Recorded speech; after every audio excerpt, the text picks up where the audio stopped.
Welcome 11 star mysteries. ہم آپ کے لیے سچی کہانیاں لاتے ہیں، ہمارے ساتھ رہیے، چلتے ہیں کہانی کی طرف۔ آج سے تقریباً 28 سال پہلے کا پنجاب، جہاں چیچا وطنی کے دور دراز دیہاتوں میں زندگی سادہ تو تھی، لیکن طاقتور اور کمزور کے درمیان ایک گہری خلیج حائل تھی۔ یہ وہ وقت تھا جب گاؤں کے وڈیرے کا حکم قانون سمجھا جاتا تھا اور غریب کی آہ صرف آسمانوں تک ہی پہنچ پاتی تھی۔ گاؤں کے مضافات میں ایک کچا سا مکان تھا جس کی دیواریں مٹی سے بنی تھیں، لیکن اس کے اندر محبت کی ایک ایسی روشنی تھی جو بڑے بڑے محلوں میں میسر نہ تھی۔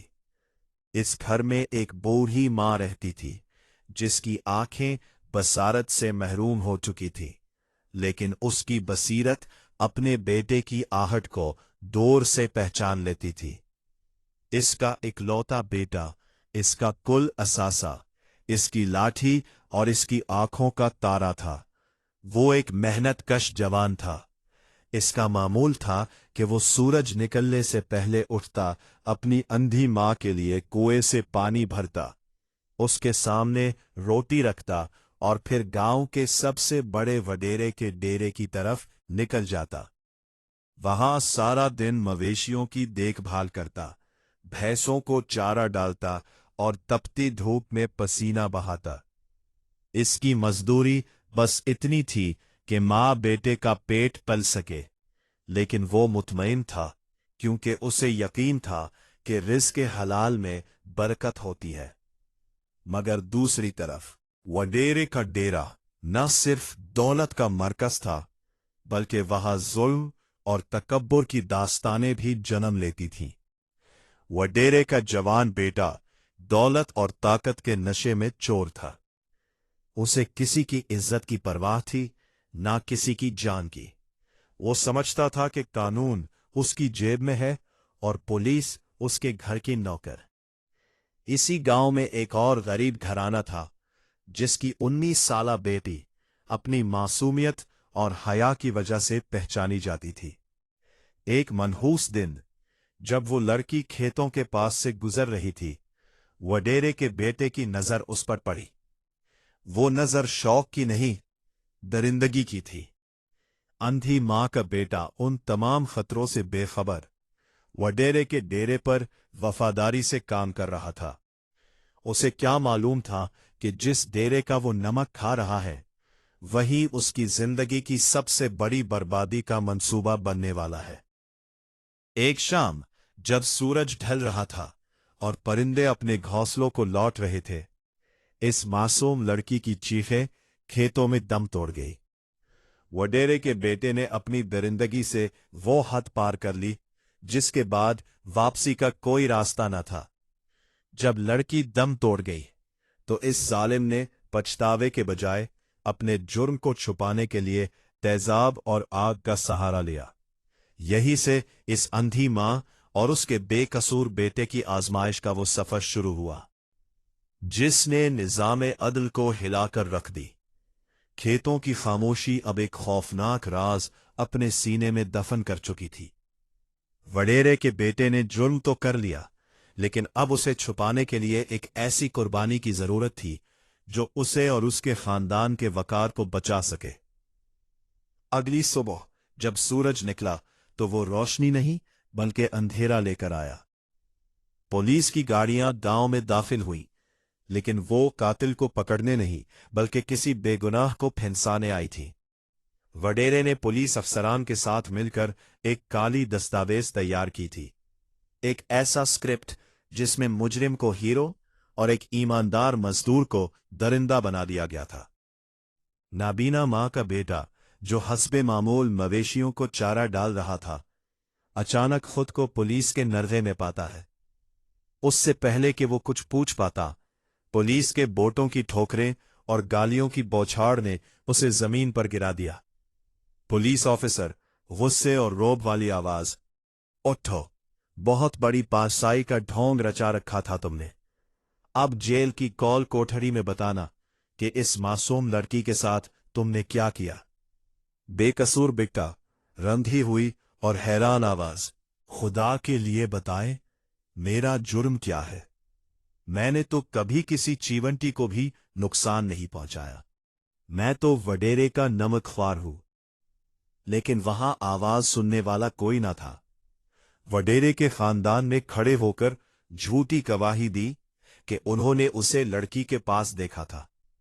पूरे गांव में सन्नाटा छा गया।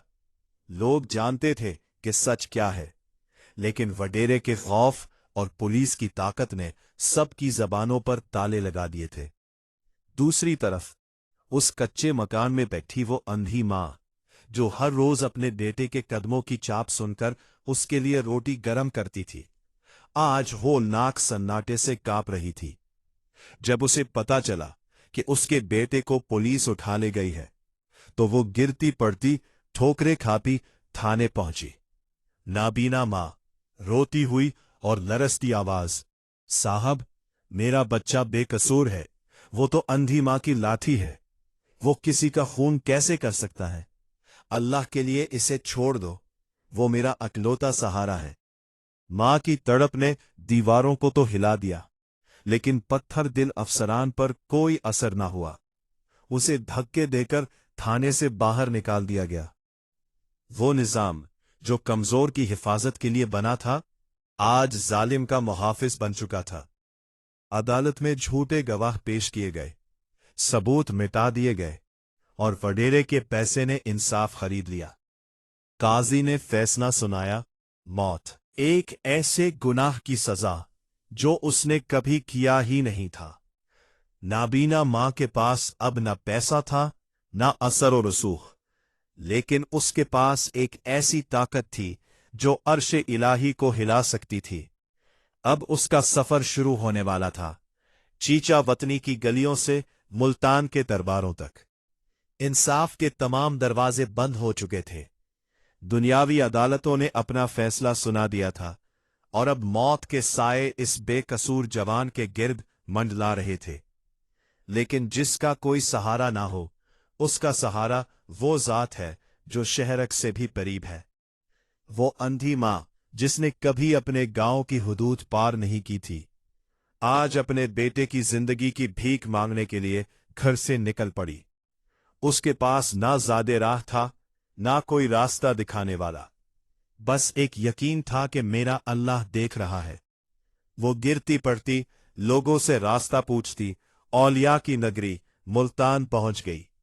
मुल्तान की गर्म हवाओं में एक अजीब सी तड़प थी।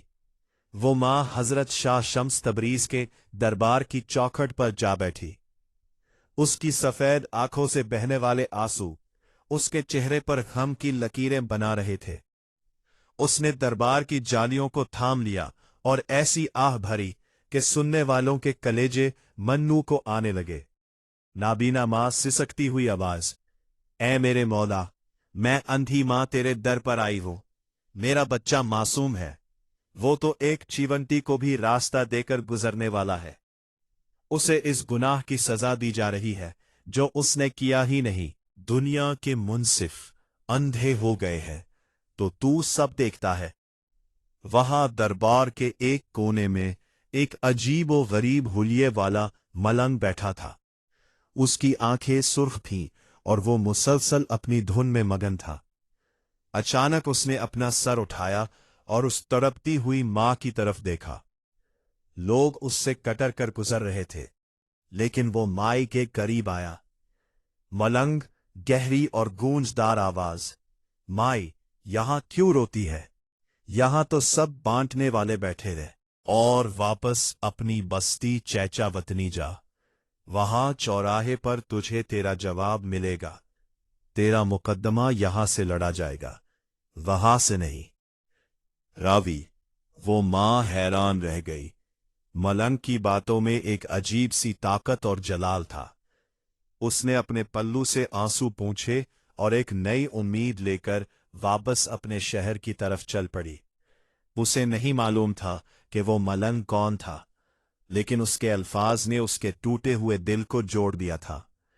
वो वापस चैचा वतनी पहुंची तो शहर के दाखिली रास्ते पर एक चौराहे के ऐन बीच में उसे वही मंजर नजर आया जिसका जिक्र उस मलंग ने किया था। एक और मजजूब, एक और इम्तिहान। मुल्तान से वापसी का सफर इस बूढ़ी मां के लिए महज एक मसाफत नहीं, बल्कि यकीन की मंजिलों की तरफ एक कदम था। जब वो चैचा वतनी की हुदूद में दाखिल हुई तो उसके कानों में मलंग के वो अल्फाज गूंज रहे थे, वापस जा, चौराहे पर तुझे तेरा जवाब मिलेगा। शहर के एक मसरूफ चौराहे के बीचों बीच धूल और मट्टी में अटा हुआ एक मजजूब बैठा था। उसके बाल बिखरे हुए थे और उसका अंदाज आम इंसानों जैसा ना था। जैसे ही वो अंधी मां ठोकरें खाती उसके करीब पहुंची, उस मजजूब ने अचानक एक जोरदार चीख मारी। मजजूब, कड़कदार और जलाल वाली आवाज, चली जा यहां से, हट जा माई, यहां क्यों आई है? जा अपना रोना कहीं और रो। इसने माई को बुरा भला कहना शुरू कर दिया, हत्ता कि उसे वहां से हटाने के लिए सख्त अल्फाज इस्तेमाल किए। वो मां जो पहले ही गमों से चोर थी, इस जलाल को बर्दाश्त ना कर सकी। भूख, प्यास और बेटे की जुदाई के गम में निढाल वो बूढ़ी माई वहीं चौराहे पर गश खाकर गिर पड़ी। कुछ देर गुजरी। जब उसे होश आया तो वही मजसूब जो पहले जलाल में था, अब निहायत शफकत से उसके सरहाने बैठा था। उसने अपने मेले कंबल से माई के चेहरे की धूल साफ की और उसे पानी पिलाया।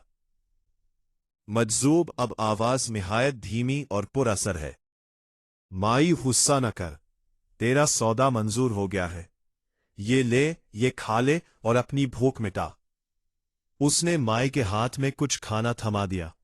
वहां से गुजरने वाले लोग हैरत से देख रहे थे, क्योंकि उन्हें मजजूब के हाथ में कुछ नजर नहीं आ रहा था। लेकिन वो अंधी मां बड़े शौक से वो खाना खा रही थी। उसे ऐसा जायका जिंदगी में कभी नहीं मिला था। उसके जिस्म में एक नई तवानाई दौड़ गई और दिल को ऐसा सुकून मिला जैसे बरसों की बेचैनी खत्म हो गई हो। मजजूब मुस्कुराते हुए, जा माई, घर जाकर अपने बेटे के इस्तकबाल की तैयारी कर। कल तेरा बच्चा तेरे पास होगा। वही तारीख जो इसकी मौत की लिखी गई थी, वही उसकी जिंदगी की तारीख बनेगी। वो मां हैरान और परेशान खड़ी रह गई। कल तो फांसी की तारीख थी, लेकिन इस मजजूब के लहजे में ऐसी कतीयत थी कि माए का दिल गवाही देने लगा कि अब कोई मौजज़ा होने वाला है। वो दुआ देती हुई अपने कच्चे घर की तरफ चल दी, जबकि पीछे वो मजजूब दोबारा अपनी इसी मस्ती में खो गया, जैसे कुछ हुआ ही ना हो। आसमान पर काले बादल छा रहे थे, जैसे कुदरत खुद किसी बड़े फैसले की तैयारी कर रही हो।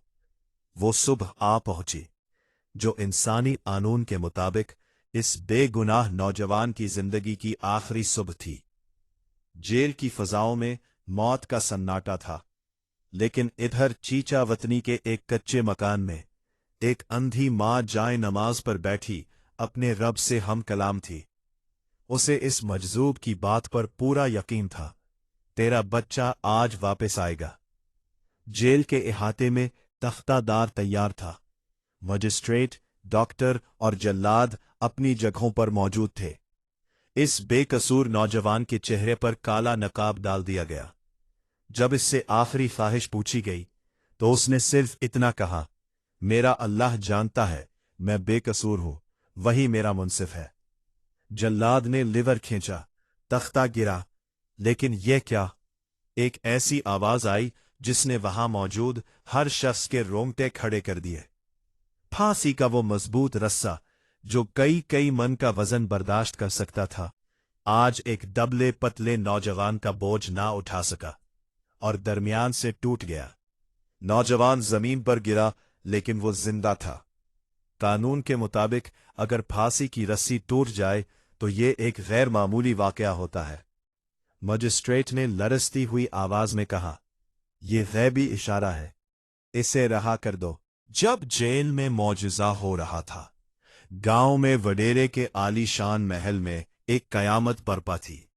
वडेरे का वो बेटा जिसने इस मासूम लड़की की लाश को आग लगाई थी, अपने कमरे में सुकून की नींद सो रहा था। अचानक वहां लगे हुए यूपीएस की बैटरी में एक हौलनाक धमाका हुआ। शॉर्ट सर्किट से लगने वाली आग ने देखते ही देखते पूरे कमरे को अपनी लपेट में ले लिया। जालिम बेटा उसी आग में तड़प तड़प कर मर रहा था, जिस तरह उसने 19 साला लड़की को जलाया था। मुकाफाते अमल का पहिया घूम चुका था। जिसने आग लगाई थी वो खुद आग का रिज़्क बन गया। सूरज ढलने से पहले वो नौजवान अपनी मां की गोद में था। मां उसे लेकर उसी चौराहे पर पहुंची जहां वो मजजूब बैठा था, ताकि उसका शुक्रिया अदा कर सके। लेकिन वहां खाक उड़ रही थी। लोगों से पूछा तो उन्होंने हैरत से कहा, माई, यहां तो बरसों से कोई नहीं बैठा, तुम किसकी बात कर रही हो? अंधी मां मुस्कुरा दी। वो समझ गई थी कि वो मजजूब कोई आम इंसान नहीं, बल्कि उसके रब की तरफ से भेजा गया एक फैसला था।